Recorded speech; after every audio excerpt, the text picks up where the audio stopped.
A paz do Senhor Jesus, muito obrigado por você estar aqui no canal da nossa igreja para mais uma aula da Escola Bíblica Dominical. Chegamos à 8ª lição, confessando e abandonando o pecado. O texto áureo de hoje, Provérbios 28 e 13.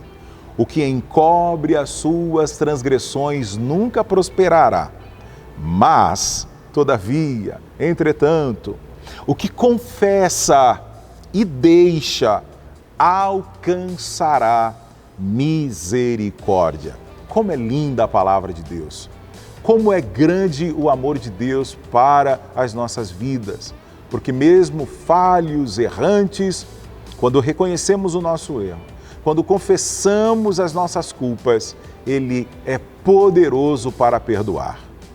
Logo, é válido lembrar que enfrentaremos as consequências? Sim, todo ato tem uma consequência, mas a graça de Deus. A Bíblia diz que onde abundou o pecado, superabundou a graça de Deus. É sobre essa graça que queremos conversar na aula de hoje. A verdade prática nos ensina que para desfrutar um caminho de restauração e reconciliação com Deus, precisamos confessar o pecado, mas também precisamos abandoná-lo de uma vez por todas. Eu sou o seu irmão em Cristo, William Enoch. É uma alegria ter você aqui no canal da nossa igreja. Somos a Igreja Assembleia de Deus, Ministério do Belém, Campo de Presidente Prudente. A nossa igreja é presidida pelo pastor Samuel Padilha de Siqueira. Em nome do nosso pastor, quero te dar boas-vindas ao nosso canal. Se ainda não é inscrito, aproveite a oportunidade, inscreva-se agora. Compartilhe esse vídeo, comente, dê a sua sugestão, divulgue e assim continuaremos levando a poderosa palavra de Deus. A lição de hoje tem como objetivo nos instruir a compreender o que significa confissão de pecado. Como que se procede isso? O que é confessar os meus pecados? A Bíblia ensina que devemos praticar. Confessar as nossas transgressões ao Senhor, temos que reconhecer a nossa natureza pecaminosa, nós precisamos lembrar também do pecado dos nossos primeiros pais, estudamos o pecado do rei Davi, ungido do Senhor, o homem segundo o coração de Deus, mas que errou, que falhou, mas você vai ver um compromisso, um arrependimento, a observância de que ele percebeu que tomou uma atitude equivocada. O outro objetivo da nossa lição é mostrar o perigo do pecado da não confessação, de não confessar diante de Deus as nossas transgressões. Se o texto diz que aquele que confessa e deixa, ele alcança misericórdia, mas aquele que encobre, a Bíblia ensina, quem encobre nunca prospera. Quem encobre as transgressões nunca avança. Então, olha quanta coisa importante vamos entender hoje. E, por último, compreender que a confissão de pecado é um caminho para a cura e para a restauração. E acredite, Deus é especialista em restaurar aquilo que em algum momento foi deteriorado, foi corrompido, foi manchado, houve um problema por alguma razão. Deus é especialista, através do teu amado Filho Jesus Cristo, de restaurar a nossa vida. E Ele ama o pecador. A Bíblia nos ensina que o Senhor abomina o pecado, mas Ele ama o pecador.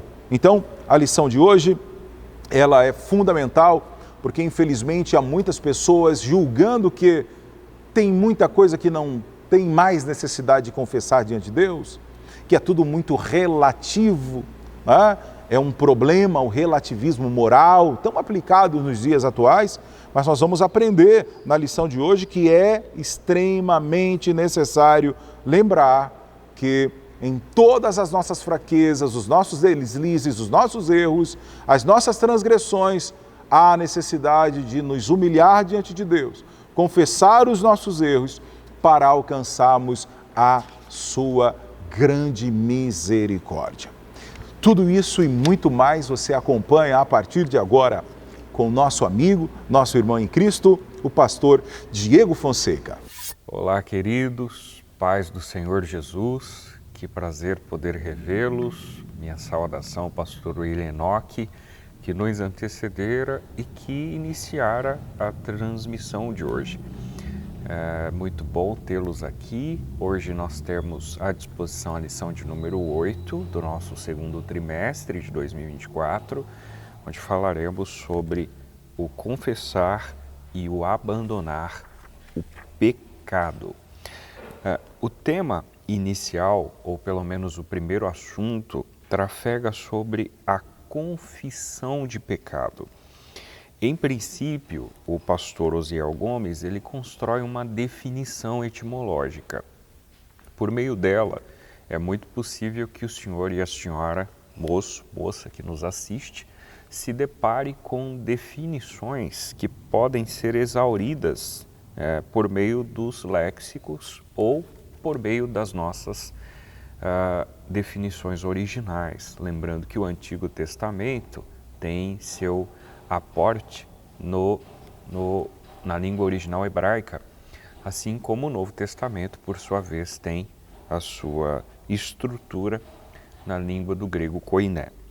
Por meio delas, o iadá do hebraico e o homologel do grego são expressões que de alguma forma conversam-se, uma vez que a primeira entende que o confessar significa jogar, atirar, lançar, termo que aparece pelo menos 900 vezes nas páginas veterotestamentárias.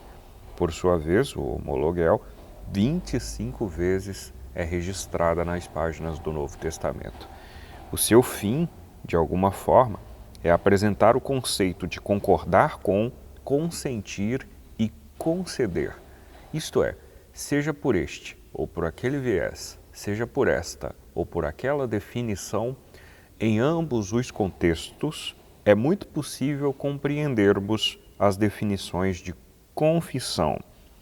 Agora veja que o pastor Osiel encerra esse primeiro argumento do tópico inicial compreendendo que é possível dizer que confessar é uma maneira de declarar o que se crê ou se sabe.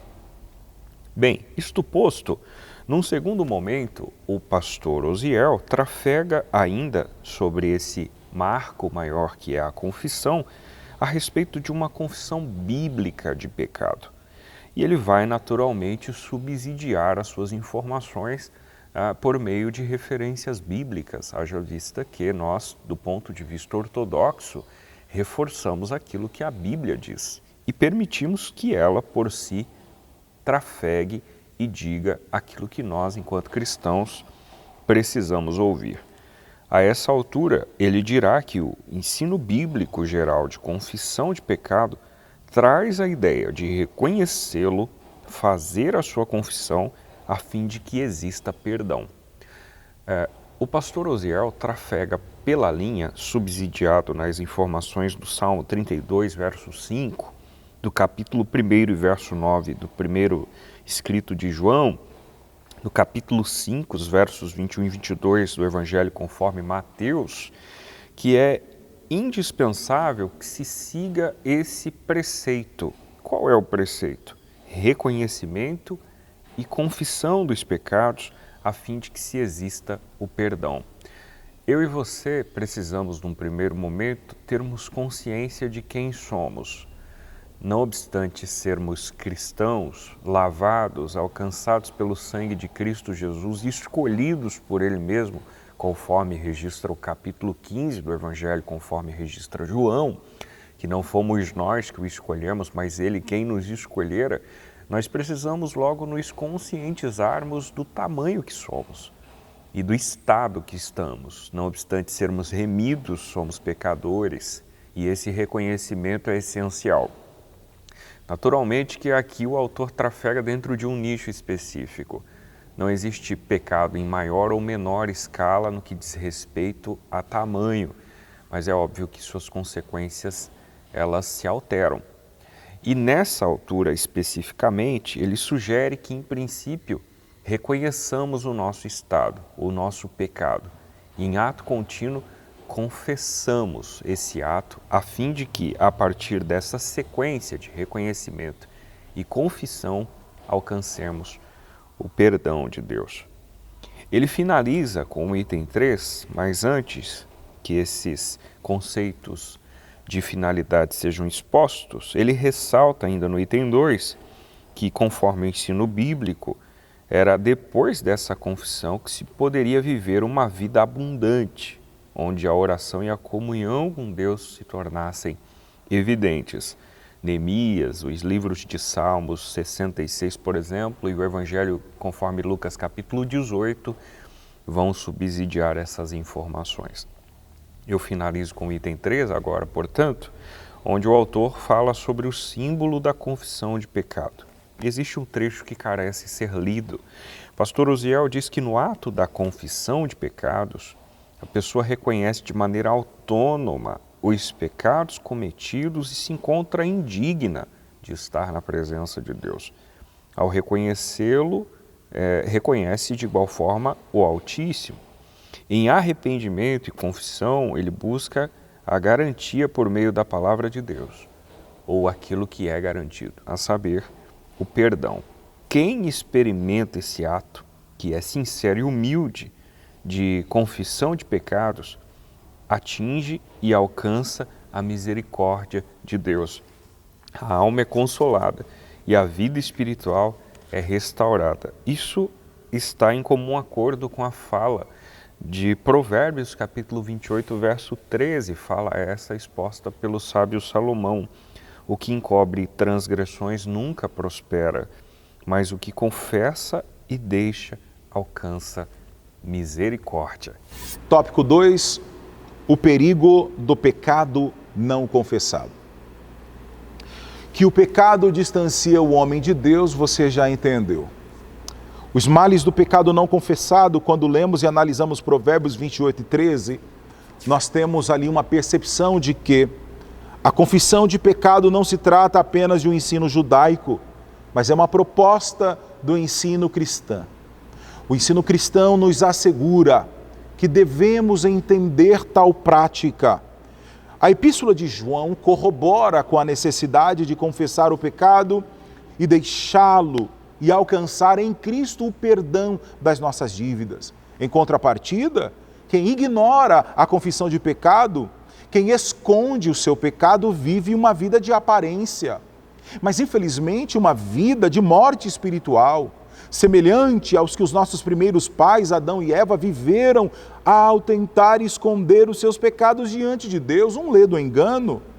Bem como o rei Davi, o homem segundo o coração de Deus, que tentou esconder do Senhor os seus pecados. Mas isso gera consequências. Para Adão e Eva, a realidade bíblica do pecado pode ser vista na vida do primeiro casal, porque quando pecou e por isso recebeu as sentenças devidas, além disso, os nossos primeiros pais perderam o direito de viver num ambiente mais perfeito e mais belo que o próprio Deus criou. É por isso que na vida de Adão e Eva há consequências trágicas do pecado. O que eles viveram agora, a partir disso? A alteração da condição física de ambos. Vivenciaram agora a transição da natureza imortal para uma natureza mortal. Diversas tensões no gênero humano, na natureza. E assim, sabemos que as consequências do pecado dos nossos primeiros pais não se limitaram a eles, mas perpassaram a todo o gênero humano, a todo o gênero natural. Para Davi, as consequências também foram evidentes, porque ele pagou um preço muito alto em função do seu pecado. A Bíblia aponta que, por isso, a espada não sairia da sua casa, segundo Samuel, capítulo 12. Os capítulos 11, 12 de 2 Samuel também apontam para um conflito, mostram um senso de culpa que marcavam a vida de um homem que, por certo tempo, escondeu o seu pecado. E isso trouxe a Davi enfermidades morais, trouxe para Davi aflição que o levavam a gemidos. O Salmo 32 aponta que por se manter em silêncio, não confessando o seu pecado, ele enfraqueceu cada vez mais, a ponto de perder o seu vigor espiritual. Lá no Salmo 51, tem a confissão do pecado do rei. Agora ele reconhece todos os seus erros, com um propósito, de que eles todos também fossem perdoados e o salmista pudesse ficar purificado. É a palavra de Deus que nos ensina e nos mostra a necessidade de confessar o pecado e também de deixar a prática do pecado, porque é dessa forma que alcançaremos o perdão em Cristo Jesus. Pois bem, queridos, estou de volta para trafegarmos juntos o tópico 3, falando sobre confissão de pecado, caminho de cura e restauração.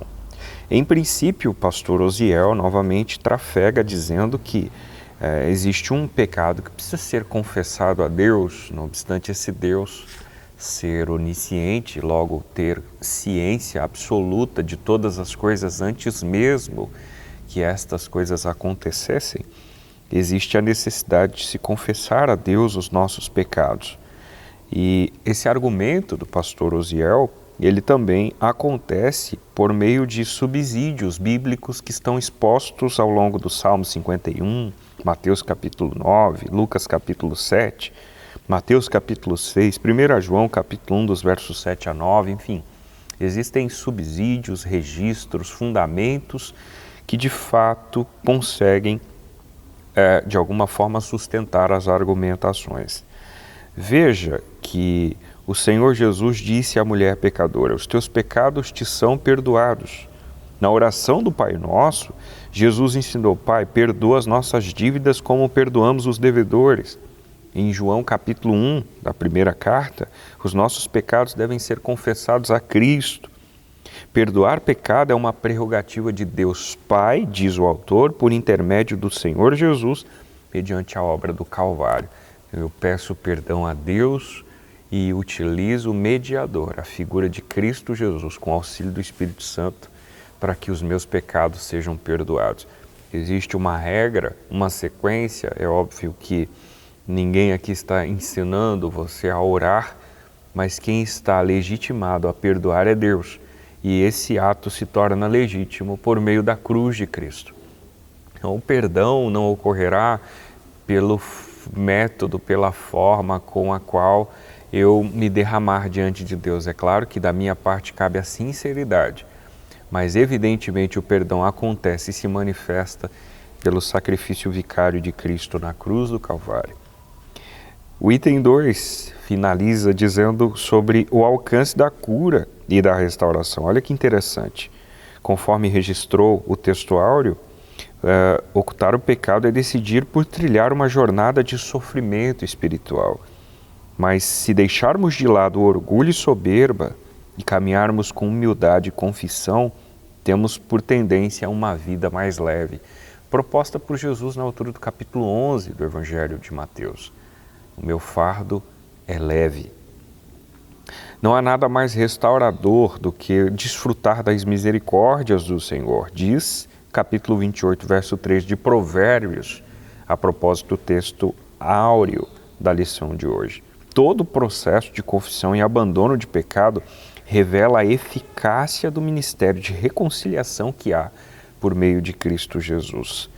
Eu encerro com uma descrição do Salmo de número 51, especialmente os versos 3 e 5. Confessei-te o meu pecado e a minha maldade não encobri. Dizia eu, confessarei ao Senhor as minhas transgressões. E tu, olha o resultado, perdoaste a maldade do meu pecado.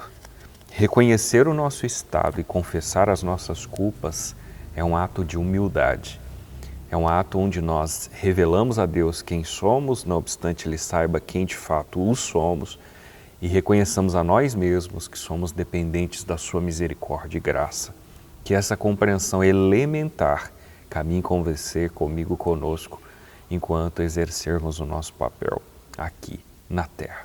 Concluindo a lição de hoje, a nossa caminhada cristã, ela é abençoadora, ela é produtiva, e pelo menos é o que a Bíblia recomenda, é assim que deve ser. E ela também nos auxilia a vencer todos os desafios. Um desses desafios é entender, irmãos, que nós estamos sujeitos ao pecado.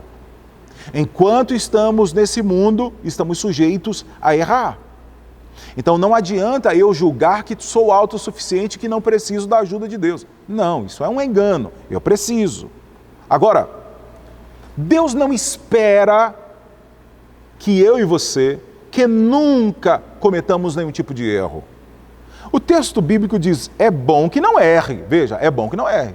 Mas se errar, temos um justo advogado, Jesus. Ele julga a nossa causa por excelência. Então, o que Deus espera é que se errarmos, porque somos falhos, limitados, errantes, mas o que Deus espera é que quando errarmos, que possamos confessar o nosso erro e abandonar a prática do erro, do pecado. Encobrir o pecado, viver uma vida espiritual de aparência, não é uma opção bíblica para o caminho da cura e o caminho da restauração. A jornada de perdão só é possível com a confissão do pecado praticado e a resolução de abandonar o pecado uma vez por todas. Quem procede assim irá desfrutar das infindáveis misericórdias de Deus. Mas aquele que sempre procura esconder, corre o risco de uma vida oprimida, cheia de angústia, sem desenvolvimento, sem crescimento. É por isso que hoje Deus nos dá a oportunidade de olhar para dentro de nós e refletirmos. O que de fato estamos fazendo com a nossa vida espiritual? Estamos confessando as nossas culpas? Estamos reconhecendo os nossos erros? Ou é mais fácil apontar? Pense nisso. E lembre-se do texto áureo dessa lição. O que encobre as suas transgressões nunca prosperará. Mas o que confessa e deixa, alcançará misericórdia, alcançará perdão. Desfrute do perdão de Deus, desfrute da graça de Deus, desfrute do amor de Deus, porque Ele, de fato, nos ama, nos aceita da forma que somos, mas Ele espera que quando errarmos, que haja confissão, arrependimento e abandono da prática do pecado. Que Deus abençoe a sua casa, a sua vida. E se Deus permitir, estaremos de volta para a próxima lição. Um grande abraço, fique na paz do Senhor Jesus Cristo. Deus te abençoe.